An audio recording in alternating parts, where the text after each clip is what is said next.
자, 오늘 말씀은 성경의 마지막 책이죠. 요한계시록 21장 1절부터 8절까지의 말씀인데요. 신약성경 420페이지에 기록되어 있습니다. 420페이지와 421페이지에 걸쳐서 기록되어 있는데요. 요한계시록 21장 1절로 8절까지의 말씀입니다. 자, 찾으셨으면 우리 1절부터 8절까지 같이 읽도록 하겠습니다. 시작. 또 내가 새 하늘과 새 땅을 보니 처음 하늘과 처음 땅이 없어졌고 바다도 다시 있지 않더라. 또 내가 보매 거룩한 성 새 예루살렘이 하나님께로부터 하늘에서 내려오니 그 준비한 것이 신부가 남편을 위하여 단장한 것 같더라. 내가 들으니 보좌에서 큰 음성이 나서 이르되 보라 하나님의 장막이 사람들과 함께 있음에 하나님이 그들과 함께 계시리니 그들은 하나님의 백성이 되고 하나님은 친히 그들과 함께 계셔서 모든 눈물을 그 눈에서 닦아 주시니 다시는 사망이 없고 애통하는 것이나 곡하는 것이나 아픈 것이 다시 있지 아니하리니 처음 것들이 다 지나갔음이러라. 보좌에 앉으신 이가 이르시되 보라 내가 만물을 새롭게 하노라 하시고 또 이르시되 이 말은 신실하고 참되니 기록하라 하시고 또 내게 말씀하시되 이루었도다. 나는 알파와 오메가요 처음과 마지막이라. 내가 생명수 샘물을 목마른 자에게 값없이 주리니 이기는 자는 이것들을 상속으로 받으리라. 나는 그의 하나님이 되고 그는 내 아들이 되리라. 그러나 두려워하는 자들과 믿지 아니하는 자들과 흉악한 자들과 살인자들과 음행하는 자들과 점술가들과 우상 숭배자들과 거짓말하는 모든 자들은 불과 유황으로 타는 못에 던져지리니 이것이 둘째 사망이라. 하나님의 말씀입니다. 아멘. 자, 현재 이 땅에 존재하고 있는 지상의 교회는 완전하지 못합니다. 불완전합니다. 그 교회를 이루는 구성원들이 불완전한 존재이기 때문에 그렇습니다.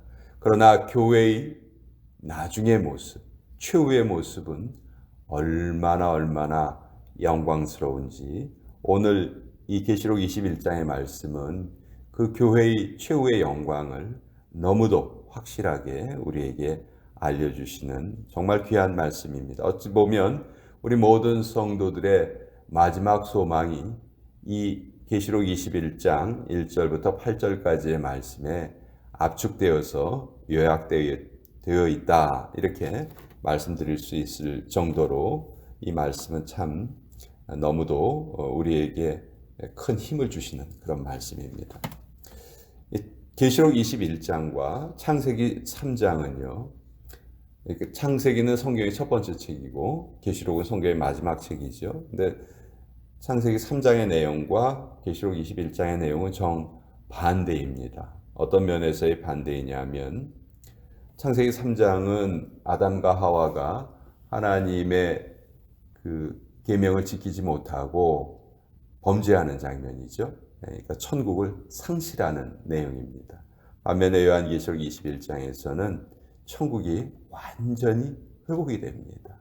하나님을 믿는 자들, 예수님을 믿는 자들에게 천국이 완전히 회복된 내용이죠. 그러니까 창세기 3장이 실낙원, 낙원을 잃어버린 내용이라면 계시록 21장은 복낙원, 낙원을 다시 회복하는 내용이다.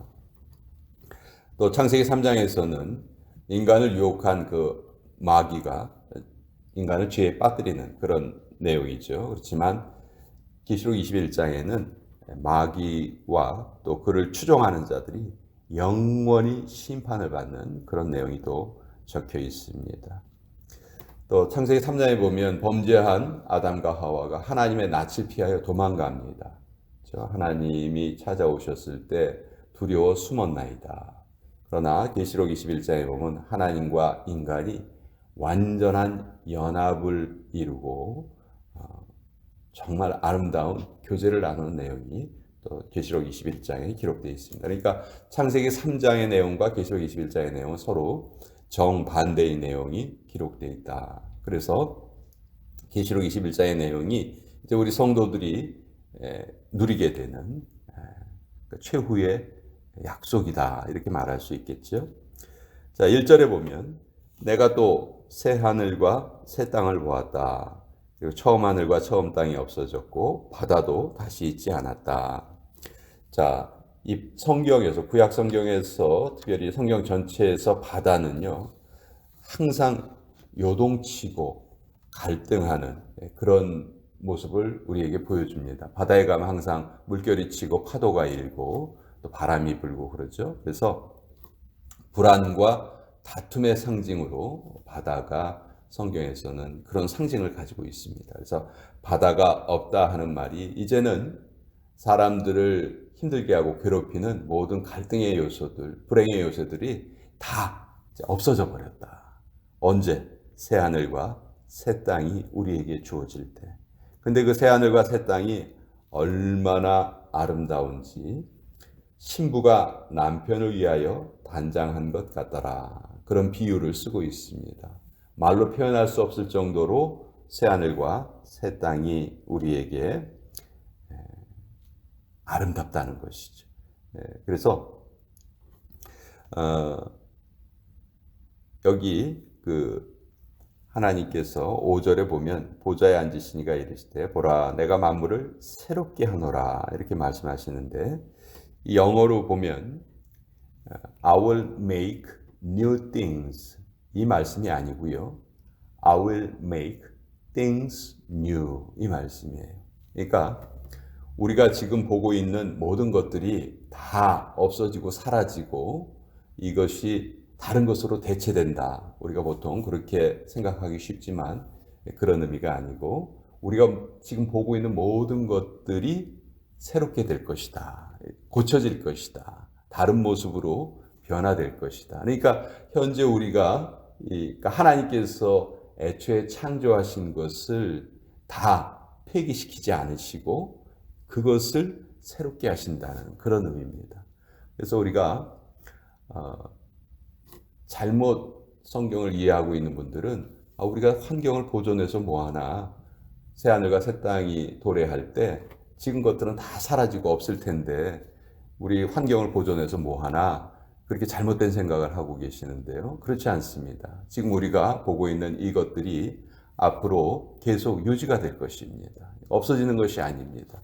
이것을 하나님께서 새롭게 하신다는 말이지 완전히 다른 어떤 것이 우리에게 주어진다는 말씀이 아니죠. 그래서 우리가 누리고 있는 이 창조의 세계는 앞으로도 영원히 존속할 것이다. 새 예루살렘, 거룩한 성, 2절에 나와 있죠. 또 내가 보매 거룩한 성, 새 예루살렘이 하나님께로부터 하늘에서 내려왔다. 이렇게 되어 있습니다.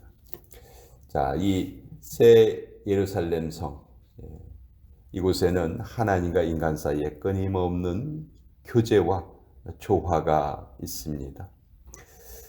근데 이 새 예루살렘이 누구에게 주어지는가? 6절부터 이제 정확하게 말씀하시죠. 6절에 이루었도다 나는 알파와 오메가요 처음과 마지막이라. 하나님께서 자기 자신을 계시하시는 말씀이죠. 알파와 오메가 처음과 마지막. 그러니까 인류의 시작도 하나님으로부터 시작되었고 인류의 마지막도 하나님께서 마무리하신다. 모든 것의 시초이시고 모든 것을 완벽하게 이끌어 가시고 또 보존해 주시는 분이 우리 하나님이시다 하는 것을 이 말씀을 통해서도 우리 확인할 수 있고요. 내가 생명수 샘물을 목마른 자에게 값없이 주겠다. 하나님의 은혜이죠. 우리에게 소중한 것들은 다 값없이 주어집니다. 왜냐하면 값을 매길 수가 없거든요. 너무나 소중하고 너무나 비싸기 때문에 값을 매길 수가 없어요. 또 값을 매긴다면 그것을 얻지 못하는 사람들이 있을 수 있겠죠. 그래서 하나님의 은혜는 늘 값없이 주어진다.